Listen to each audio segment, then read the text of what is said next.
Hi friends, so the next transformation that we will be looking at is the row count transformation. So basically row count is again similar to your count star or count one that we generally do in T-SQL queries. So here in the data flow tasks in SSIS there is also a capability to count the number of rows, and based upon it perform certain number of certain different uh, control flows. By which I mean, like there would be a necessity to add the number of records transferred, log that information and in the log, and then send it across in the log file or via email send mail tasks. So there is for search, and for certain others when where you need a row count, if there is any record in a table, then you want to perform some other tasks.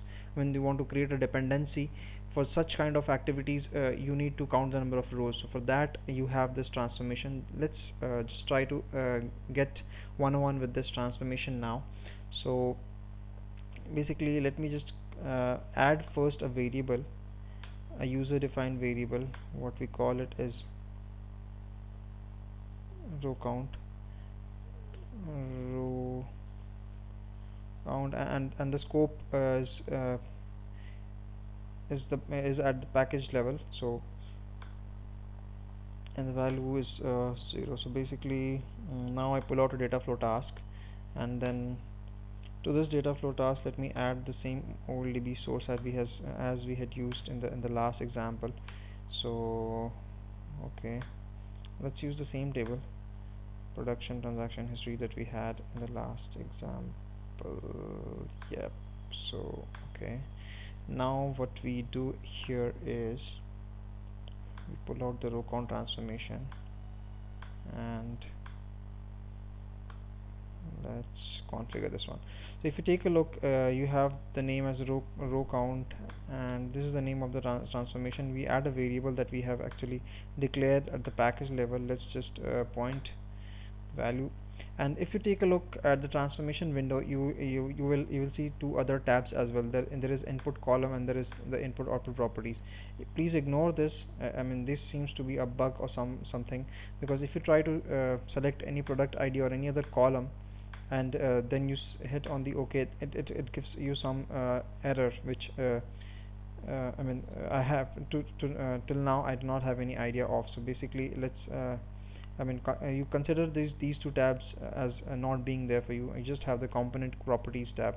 So let's just use this and configure this. So we have configured your row count.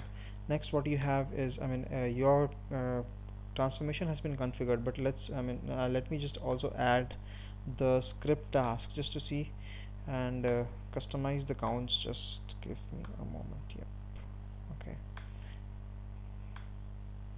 let me add the value of the variable row count, and add a very small piece of script there, just to get an idea of.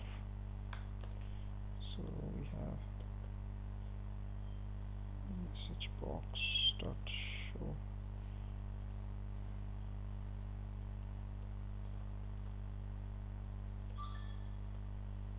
equals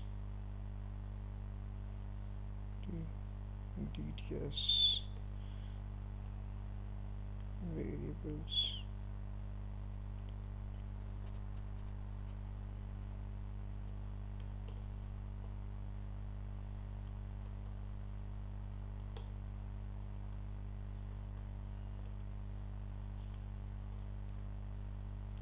That's all we have. So I'm not doing anything. I'm just giving a message, a pop-up with the number of row counts. That's all. That's all.